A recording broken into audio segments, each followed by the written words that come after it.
Alright, so since last time, I haven't gotten much work done in XNA because I've been doing this school project with my CSC 116 team in Java. So what we've been doing is making a recreation of this board game called Lotus by Ravensburger. And this is a little picture of what it might look like while you're playing a game.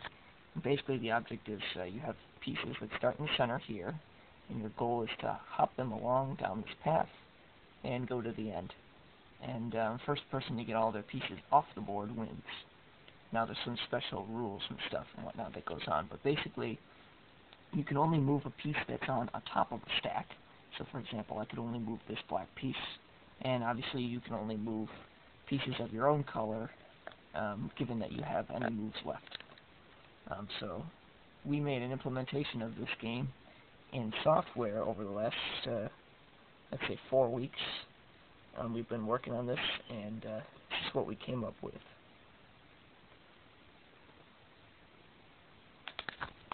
So for the game board, we use a java.awt.grid layout, and we lay out all the positions on the board.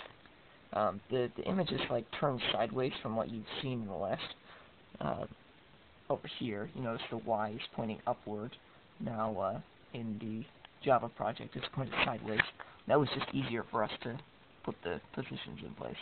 But you can see here, we have the left leg down here, the right leg up here.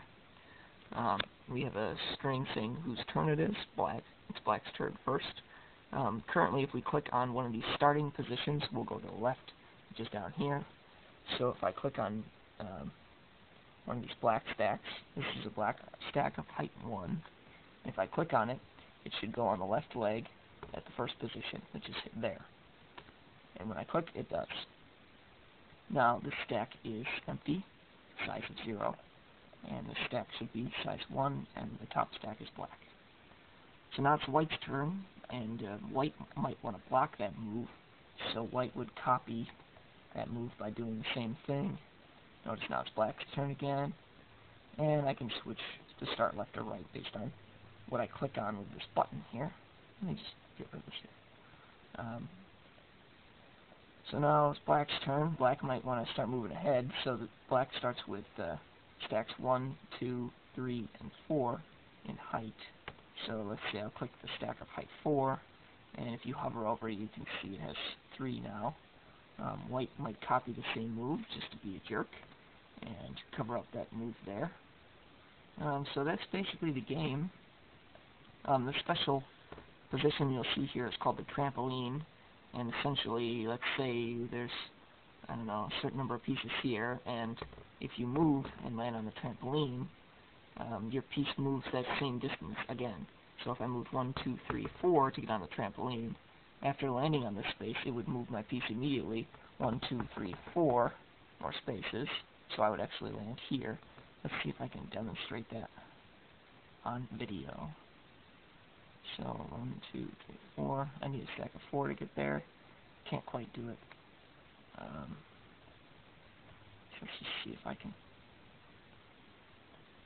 line it up even closer. Okay, so I'll just ignore that. This black one will move 1, and it'll be white's turn. I'll just move some random piece. Now if black one moves once again, it should land on the trampoline and then immediately jump to the next space. So if I click on it once, and then there it is. Now I'll continue moving, and let's see, if a piece goes off the board, let's see, black, white, black, white. Okay, so now I'm at the position M10, as it's known. If I click it again, it gets removed off the game board and it's no longer displayed. And so when the game's over, the game will display a string. Here, instead of saying left or right, it'll say, you know, winner, game over, or something like that. I forget what it says, to be honest. But yeah, that's what I've been working on the past couple weeks. Been kind of busy with this, so now I can jump back into XNA with learning some XML and redoing some of the stuff that I have done. Kind of want to polish it up a bit. So that's all for now.